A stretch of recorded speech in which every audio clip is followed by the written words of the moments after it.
தமிழ்நாடு வியாபாரி சங்க பேரவை மாநில தலைவர் முத்துக்குமார் இன்றைய தினம் மத்திய அரசை எதிர்த்து நாங்கள் ஆர்ப்பாட்டம் பண்ணுறோம். இது முதல் கட்ட போராட்டம் தான். மத்திய அரசை எதிர்த்து ஆர்ப்பாட்டம் ஏன் பண்ணணும்னு கேட்கலாம் பத்திரிகையாளர். நாங்கள் பல ஆண்டுகளாக சுதேசி வணிகத்தையும் சுதேசி கொள்கையையும் முன்னெடுத்து தமிழ்நாடு வியாபாரி சங்க பேரவை செயல்பட்டு வருது. மாநில சர்க்காரோ மத்திய சர்க்காரோ இதுவரைக்கும் அதுக்கு ஒரு சின்ன ஆதரவு கூட தெரிவிக்கலை. ஆனால் கடந்த 6 மாதத்திற்கு முன்பாக பாரத பிரதமர் மோடி அவர்கள் சுதேசியை சரியாக இருங்க, சுதேசி பொருள் வாங்குங்க அப்படின்னு குரல் கொடுத்தாங்க. அதை நாங்கள் ரொம்ப வரவேற்றோம். ஏன்னா ஒரு இந்திய பிரதமர் அவர்களே தன்னுடைய கொள்கையாக சுதேசியை கையில் எடுங்கன்னு சொல்லக்கூடிய ஒரு சூழ்நிலை இருக்கின்ற பொழுது அதை முழுக்க செயல்படுத்தணும். சுதேசி எப்படி வாழணும்னா அந்த அமேசான் போன்ற அந்நிய பொருளாதாரத்தை தடை பண்ணால் இதை இயற்கையாக கிடைக்குங்கிறது தான் அந்த கவனத்தை கொண்டு வரதுக்கு தான் அந்த ஆர்ப்பாட்டம் நாங்கள் பண்ணுறோம். இன்றைக்கி இந்திய வர்த்தகத்தை எடுத்துக்கிட்டோம்னா உலக அண்ணாவிங்கிற அமெரிக்கா பொருளாதாரத்தை எடுத்துக்கிட்டோம்னா ரெண்டுக்கும் ஒரு முரண்பட்ட கொள்கை இருக்கும். நீங்கள் கவனிங்க.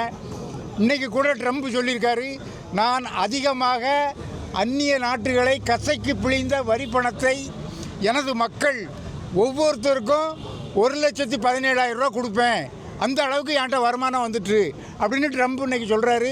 பத்திரிக்கை எழுதியிருக்காங்க. ஒரு குடிமகனுக்கு 1,17,000 ரூபா தலைக்கு நான் கொடுப்பேன், அந்த அளவுக்கு நான் பொருளாதாரத்தில் உயர்ந்துட்டேன் இந்த 50% வரியை போட்டு. அந்த உணர்வு நமக்கு வரணுங்கிறது தான் எங்களுடைய போராட்டத்தின் நோக்கம். அவன் நாடு 50% வரி விதிக்கான்ல, அப்போ நீங்கள் அந்நிய பொருளாதாரத்துக்கு நீங்கள் 100% வரி விதிங்க, உள்நாட்டு ஏற்றுமதிக்கு வரியை குறைச்சிருங்க. ஆட்டோமேட்டிக்காக வல்லரசு நாடுங்கிற அண்ணாவிலாம் நம்ம காலில் விழ போகிறோம். எல்லா வளமும் நம்மகிட்ட இருக்குல்ல. இன்னைக்கு கொரோனா காலத்திலேருந்து நீங்கள் பார்த்தீங்கன்னா வளங்கள் நிறைந்த நாடு இந்தியா. அதை ஏன் சரியாக வழி நடத்தலை? அந்த இந்திய பொருளாதாரத்துக்கு ஏன் நீங்கள் முக்கியத்துவம் கொடுக்கல? அந்த இந்திய பொருளாதாரத்தை நீங்கள் முக்கியத்துவம் கொடுத்துருந்தோமானால் அந்த அமெரிக்காக்காரனுக்கு இருக்கிற உணர்வு உங்களுக்கு இருக்குமானால் உங்களுடைய தற்காப்பு பொருளாதாரம் உயரத்தானே செய்யும். அதை கையில் எடுங்கிறது தான் இந்த போராட்டத்தின் நோக்கம். இன்றைக்கி கூட நிறைய வர்த்தகங்களை தடை வச்சுருப்பாங்க. உதாரணத்துக்கு ஒன்று எடுத்துருக்கேன். எங்கே பார்த்தாலும் கஞ்சா கிடைக்கிது, எங்கே பார்த்தாலும் கபின் கிடைக்கிது, எங்கே பார்த்தாலும் கொகைன் கிடைக்கிது. நீங்கள் தான் செய்தி போடுறீங்க, இந்த நடிகர் வீட்டில் 50 கோடிக்கு கொகைன் எடுத்தோம், அது எடுத்தோன்னு உங்களை பார்த்து தான் நாங்கள் தெரிஞ்சுக்கிடுறோம். ஒரு சாதாரண பான்பராக்கு, சாதாரண ஆண் இந்த புகையில் எதுக்கு தடை போடுறீங்க? இந்த நாட்டில் எவ்வளவோ விஷத்தன்மை உள்ள போதைப் பொருள் கிடைக்கின்ற பொழுது இந்த இதுக்கு ஏன் தடை விதிக்கணும்? ஒரு 5 ரூபாய்க்கு கிடைக்கக்கூடிய அந்த புகையிலையே ஏன் 50 ரூபாய்க்கு கள்ள மார்க்கெட்டில் விற்கக்கூடிய சூழ்நிலைக்கு தள்ளுறீங்க?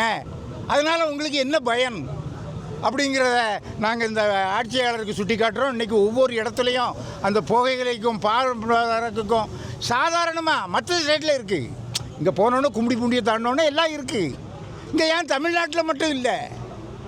கும்படி பூண்டியை தாண்டினா ஆந்திராவில் ஆன்ஸ் இருக்குல்ல, பான்பராக்கு இருக்குல்ல, ஏன் தமிழ்நாடு மட்டும் ஒரு வினோதமாக கொண்டு வரீங்க? எல்லாமே திருட்டு வணிகத்தை செய்ய விடுறீங்க. அதை நீங்கள் கவனத்தில் கொள்ள வேண்டும். அதற்கு இருக்கின்ற தடைகளை நீக்க வேண்டும். அதுக்கு ஜிஎஸ்டி போடுங்க. பண்பராக்கு ஜிஎஸ்டி போடுங்க, ஆன்ஸுக்கு ஜிஎஸ்டி போடுங்க. பிராண்டி எல்லாம் விற்கிறீங்கல்ல பகலில் ராத்திரி, அதுக்கு ஜிஎஸ்டி போடுங்க. அதுக்கு பாராட்டு விழா பண்ணுங்க. அங்கே குண்டு வெடிக்குது, இங்கே பாராட்டு விழாவுக்கு நீதிமந்திரி வராரு. நாங்கள் இங்கே குரல் கொடுக்கோம். என்ன கலாச்சாரம், என்ன பண்பாடு, என்ன நிர்வாகம்? தலைநகரில் குண்டு வெடிக்குது, பாராட்டு வாங்குறதுக்கு எங்கே வரீங்க? கோயம்புத்தூருக்கு வரீங்க. இதான் உங்கள் நிர்வாகமா? இதான் மோடி சிறந்த ஆட்சின்னு நாங்கள் குரல் கொடுத்தோமா? ஆகவே சரியாக செய்யுங்கள், நியாயமாக செய்யுங்கள், நீதியாக செய்யுங்கள். தமிழ்நாடு வியாபாரி சங்க பேரவை வலியுறுத்துகிறது. இந்த போராட்டத்தை நாங்கள் இதோடு விட மாட்டோம், இன்னும் கொண்டு செல்வோம். நாங்கள் யாரையுமே கூப்பிடல. நீங்கள் பத்திரிகையாளர் நீங்கள் பார்க்கணும், அந்த போராட்டத்தில் நாங்கள் எந்த கட்சியையும் கூப்பிடலை, எந்த அமைப்பையும் கூப்பிடலை.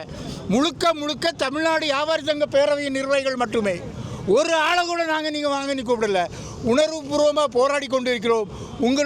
எங்கள் வாயிலாக சொல்லக்கூடிய செய்தியை நீங்கள் உங்கள் கருவிகள் மூலம், உங்கள் உள்ளத்தின் மூலம் இந்த நாட்டு மக்களுக்கு எடுத்து செல்ல வேண்டும் என்று பத்திரிகையாளர்களை கேட்டுக்கொள்கிறேன். சார், இந்த அமேசானை தடை பண்ணணும்னு சொல்லிட்டு ஒரு பக்கம் அரசு கோரிக்கையாக சொன்னாலும் அமேசானை அதிகமாக பயன்படுத்துகிற பொதுமக்கள் கிட்ட விழிப்புணர்வு சார், அவனை கொடுத்து அவன் வாங்க தானே சரி செய்வான். இன்னைக்கு நிறைய வாங்குறாங்க. இல்லை, ஒரு அவேர்னஸ் கொண்டு இருக்க வாங்காதீங்கன்னு சொல்கிறோம்.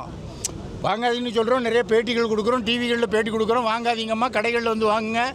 உங்களுக்கு இப்போ இன்னைக்கு பாலமுருகன் எழுத்தாளர் பாலமுருகன் எழுதியிருக்காரு, நான் கோவை மாநகரிலே ஒரு கிராண்ட் சிட்டியில் ஒரு பெரிய லூலு பஜார் இருக்குது, நான் அந்த கடையை பார்த்தோன்னே எனக்கு பிரமிப்பாக இருந்தது, அந்த பொருள் வாங்கினாங்க, பொருள் எந்த பொருள்னாலும் கிடைக்குது, நானும் அதை வேடிக்கை பார்க்க போனேன், அந்த விலையை கேட்டேன், வெளியே வந்துட்டேன். கடைகளில் கேட்டால் 170 ரூபாய் அமேசானில் சொன்னது 110 ரூபாய்க்கு கடைகளில் கிடைக்கிறது என்ற கருத்தை பிரபல எழுத்தாளர் பாலமுருகன் சொல்லியிருக்காரு. அது இன்றைக்கி ஃபேஸ்புக்கில் வந்திருக்கு.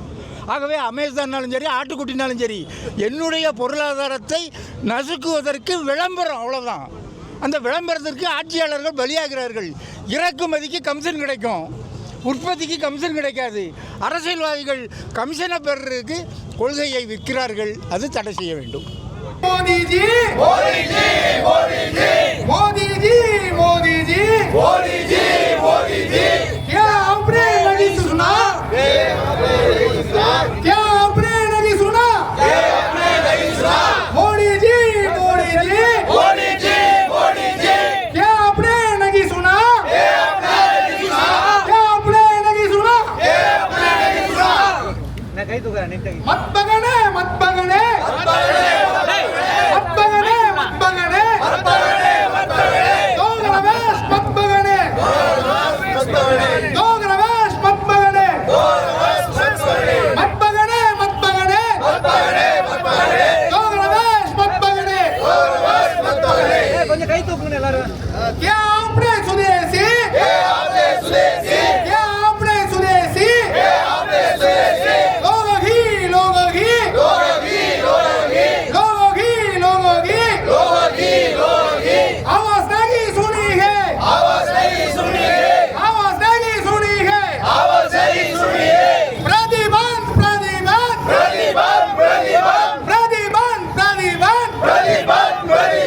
अमेज़न बार प्रतिबंध अमेज़न बार प्रतिबंध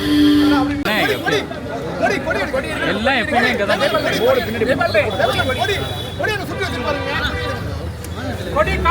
தலைவர் ஐயா அந்த இருக்காரு, பெரியவங்க இருப்பாங்க, கண்ணாடி போட்டுருக்காங்க. கொஞ்சம் அண்ணாச்சி தெரியுற மாதிரி நில்லுங்க.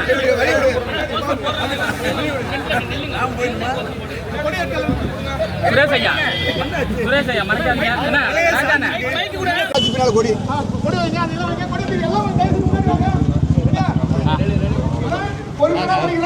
நம்ம பேசுறத டெல்லிக்கு பிரதமர் கேட்கணும். டெல்லிக்கு பேல வச்சிருவோம்.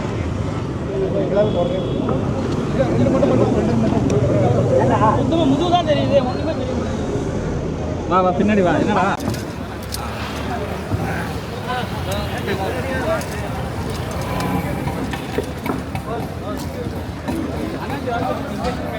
அண்ணாச்சி ஃப்ரெண்ட்ல நிக்க வச்சிடலாம்.